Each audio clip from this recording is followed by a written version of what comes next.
Halo Sinekrip, balik lagi sama gue Rashid Hari. Yang kali ini mau ngomongin sebuah film yang gue rasa nih adalah film yang wajib tonton ya buat para sinefil.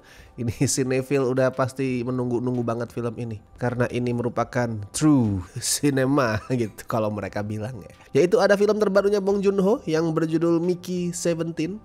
Ini adalah film pertama dia sejak 6 tahun terakhir, alias sejak Parasite ya, tahun 2019, lama banget anjir. Dan ceritanya sendiri adalah adaptasi dari novel yang berjudul Mickey 7 karyanya Edward Ashton.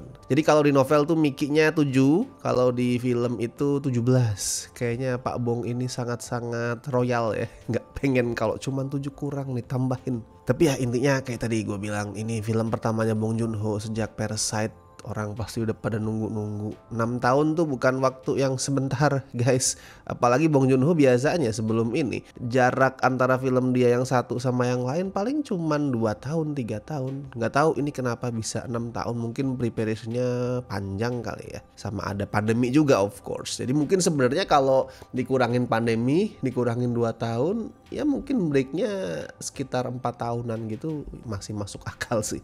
Ini karena pandemi juga. Tapi intinya karena semakin lama itulah jadi orang makin nungguin. Cuman gini, kalau misalkan lu datang nonton Mickey 17 dan lu berharap bakal nonton sesuatu yang merevolusi genre kayak yang udah sering ngelakuin Bong Joon-ho juga sebelumnya ya. Di Parasite dia ngelakuin itu, di Memories of Murder ngelakuin itu, Snowpiercer, terus apalagi The Host juga sama. Bong Joon-ho udah sering banget merevolusi genre. Tapi kalau lu berharap itu yang terjadi di Mickey 17, mungkin lu akan kecewa. Karena sebenarnya si Mickey ini daripada sesuatu yang benar-benar baru, dia lebih kayak gabungan dari karya-karya bahasa Inggrisnya Bong Joon-ho sebelumnya, yaitu si Snowpiercer sama Okja. Nah, dua itu kayak digabung jadi satu, maka terciptalah Mickey 17. Dan buat gue Bong Joon-ho emang udah gak perlu ngelakuin itu. Dia ada di titik dimana dia udah gak perlu membuktikan apapun lagi. Setelah Parasite yang sebagus itu, terus bersejarah banget ya, bisa menang Best Picture di Oscar, dia udah gak perlu ngebuktiin apapun lagi. Kalau ada orang yang masih ngomong Bong Joon-ho harusnya gini, pret. Dia nggak perlu membuktikan apapun ke kita. Parasite itu udah pembuktian yang maksimal. Sekarang ya tinggal ya udah dia bikin film sesuka hatinya aja lah. Dan Mickey 17 ini gue lihat ya film suka-sukanya Bong Joon-ho. Dan gini deh, walaupun gue bilang film ini nggak bener-bener baru, dan kalau mau diurutin ya, gue rasa sih Mickey 17 ini termasuk salah satu karya terlemahnya Bong Joon-ho. Tapi itu nggak jelek juga. Gue bilang Mickey ini karya terlemah karena filmografinya dia itu sebagus itu. Lu bisa menyebut film sekeren Mickey 17 ini sebagai salah satu karya terlemah, lu filmografi lu sekeren apa anjir? Ya kalau ngomongin karya terlemah paling Mickey 17 ini itulah rebutan sama Okja atau sama Barking Dog Never Bite, which is itu debut dia ya. Di situ Bong Joon-ho masih bukan Bong Joon-ho yang sekarang. Jadi mungkin antara tiga itu kalau mau dibilang mana karya Bong Joon-ho yang terlemah. Dan tiga-tiganya nggak ada yang jelek sama sekali. Bahkan buat gue nggak ada yang bisa dibilang so-so. Semuanya bagus. Kalau alurnya sendiri bercerita tentang kondisi di tahun 2054 di mana umat manusia itu udah nggak cuman lagi tinggal di bumi, tapi berusaha ngebangun koloni juga di planet lain, dan dipimpin sama seorang politikus gagal bernama Kenneth Marshall dan istrinya yang lebih dominan yang bernama Ilva. Sekelompok manusia itu melakukan perjalanan selama sekitar 4 tahunan buat menuju planet bernama Niflheim. Jadi si Kenneth Marshall nih yang meranin Mark Ruffalo ya. Dia itu adalah politikus yang 2 kali gagal di pemilu. Dan kalau lu ngelihat performance dia, lu melihat penokohan dia, kayak kerasa di sini Bong Joon-ho sebenarnya pengen nyindir Trump. Ini kan film kelar syuting tuh seingat gua tahun 2023 ya, which is itu terjadi sebelum election US, sebelum pemilu. Dan kalau di tahun 2023 lu ngomongin pemilu US, mungkin lu gak akan berpikir bahwa Trump akan menang lagi. Jadi kayak ini sebenarnya karakter Marshall nih dipersiapkan mungkin ya, prediksi gua, untuk nyindir Trump. Anjir, 2 kali kalah pemilu kan, berarti kalau misalkan yang terakhir kemarin dia kalah juga. Ternyata turns out sayangnya menang. Tapi BTW protagonisnya di sini seperti yang udah kelihatan di judul ya, adalah bernama Mickey. Lengkapnya Mickey Barnes yang diperanin Robert Pattinson ya. Dia juga termasuk dalam jajaran kru yang pergi ke planet Niflheim tadi, tapi dia bukan kru biasa. Nama jabatan dia sebagai kru adalah Expendable. Tapi jangan lu pikirkan ini expendable keren kayak timnya Sylvester Stallone ya. Sama sekali nggak seperti itu. Dia dibilang expendable karena dia literally expendable. Dia bisa dibuang kapanpun. Jadi intinya si Mickey ini tugasnya tuh bahaya banget lah. Saking bahayanya tuh selalu mati dia setelah selesai tugas. Setiap kali si Mickey mati, badan dia itu langsung dicetak ulang, di print ulang gitu. Terus kemudian memori dia dimasukin ke badan yang baru itu dan terciptalah Mickey yang baru. Jadi Mickey yang lama mati di misi, terus kemudian diciptakan cloningnya Mickey yang baru. Terus kayak gitu terus, di recycle terus lah si Mickey ini. Sampai yang terbaru dia udah punya cloning nomor 18 yang dipanggil Mickey 18. Tapi begitu si Mickey 18 ini dihidupkan, ternyata si Mickey 17, Mickey 17 seperti judulnya ya, itu masih hidup. Jadilah kemudian masalah di saat dua versi Mickey itu eksis secara bersamaan. Karena di sini nggak boleh. Kalau di film ini tuh adanya dua cloning itu dianggap melanggar hukum. Istilahnya tuh multiple. Nah multiple tuh tidak boleh. Pokoknya melanggar hukum. Kalau ada multiple harus langsung dimusnahkan semuanya. Nah ada sebuah adegan yang gue tuh sangat-sangat nancep di kepala gue. Ini sebenarnya adegan awal banget. Udah ada di trailernya juga. Yaitu pada saat si Mickey yang 17 ya, cedera parah.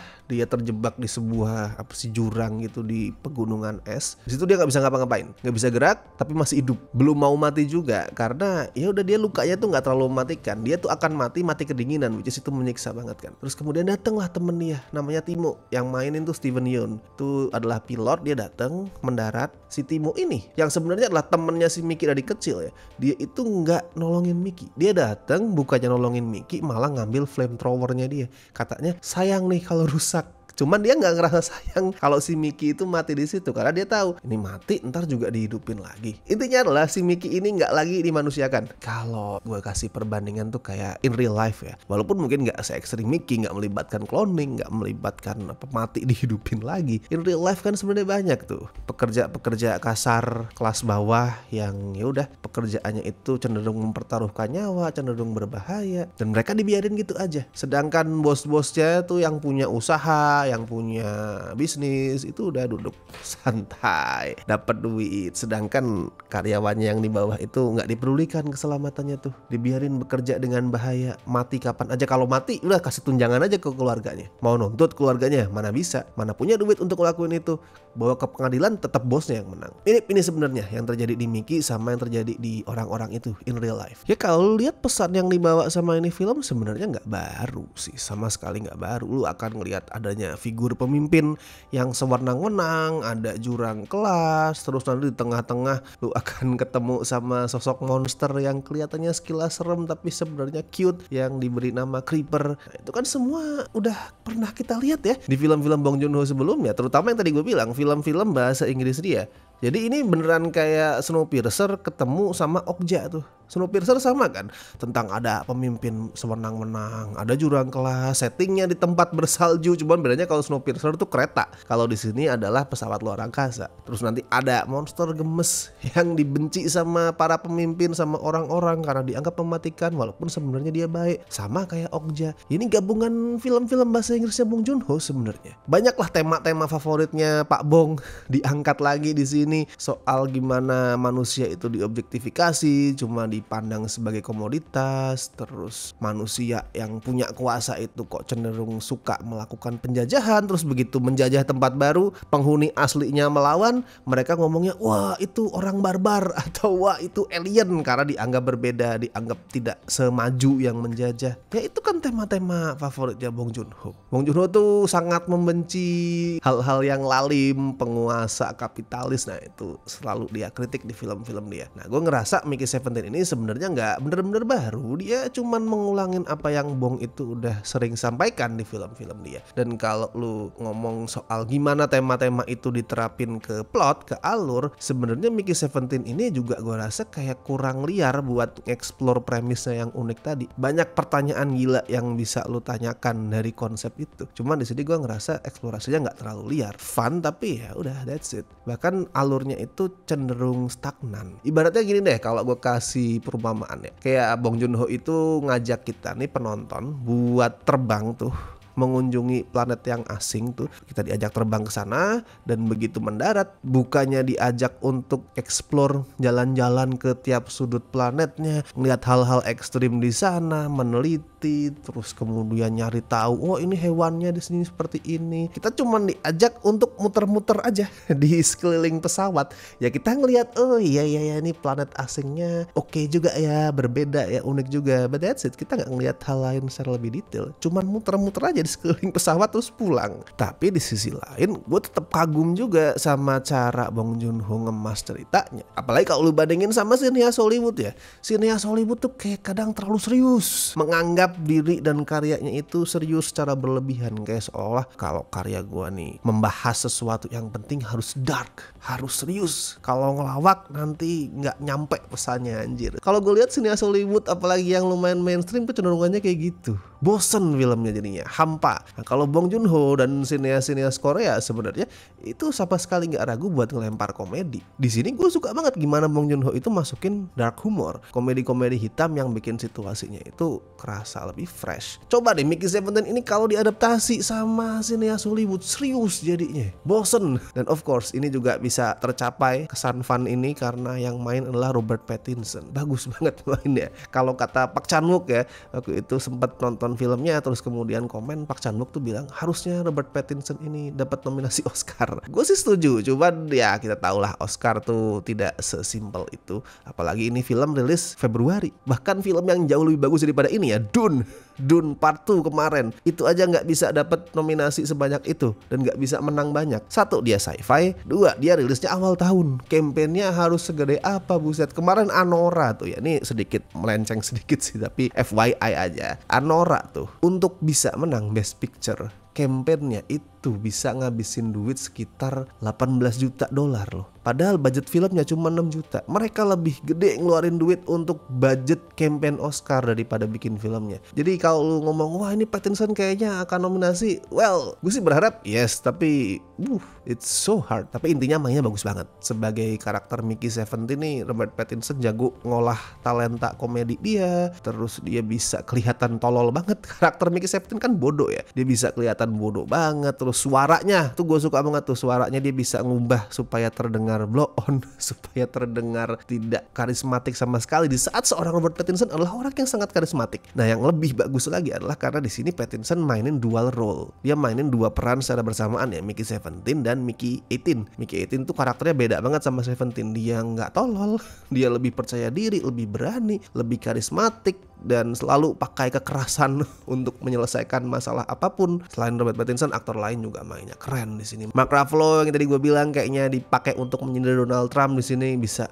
nyebelin banget. Toni Collette juga sama, sebagai karakter yang mengendalikan semuanya dari belakang. Terus Naomi Eki yang meranin Nasha, pacarnya Mickey, juga tough banget, tangguh banget. Ya inilah kalau lu mencampurkan aktor-aktor yang punya kualitas acting bagus dan itu diarahkan sama sutradara yang juga bagus, ya kayak gini udah. Tapi kalau skor ya untuk Mickey 17, ya gue kasih 7,5 dari 10 lah. Ini not bad at all, itu angka yang tinggi. Cuman mungkin kalau untuk ukuran Bong Joon-ho agak-agak ada kekecewaan yang tertinggal sedikit, karena kalau gue ngebayangin film Bong Joon-ho tuh ini pasti di atas 8 tapi kali ini enggak. Cuman tetap bagus, jadi silakan ditonton lah. Gue nggak tahu sih kemarin dapat berapa ya penontonnya, rame atau enggak, coba bentar gue cek. 16.000 penonton di hari pertama. Sebenarnya nggak bagus itu tapi untuk ukuran belakangan ini ya, bulan puasa yang semuanya itu drop, itu adalah film yang penghasilannya paling tinggi kemarin. Bahkan The Monkey aja kalah, Petaka Gunung Gede akhirnya kalah sama Mickey 17. Jadi ya tidak jelek lah. Cuman tetap jangan ditunda-tunda sih. Ini nggak serame itu, ini ilusi. Ini rame karena yang lain sepi. Jadi kalau misalkan nanti tiba-tiba ada 1 atau 2 film yang mendadak tuh meledak, berbahaya nih. Jadi silakan ditonton secepatnya di bioskop. Dan buat yang udah nonton, silakan tulis juga review kalian di kolom komentar. Isi juga nih di scorefilm.com, udah banyak nih review yang masuk di sana, silakan kalian juga isi. Dan buat yang pengen join membership, silakan dicek dulu tiap tier itu benefitnya apa aja, lalu pilihlah sesuai dengan yang menurut kalian paling berguna. And thank you so much buat teman-teman yang masih setia join membership sampai hari ini, terutama mereka-mereka ini dari tier Besti dan La Familia. Thank you banget. Oke, dan kalau gitu gue Rashid Haris, sampai ketemu review-review berikutnya.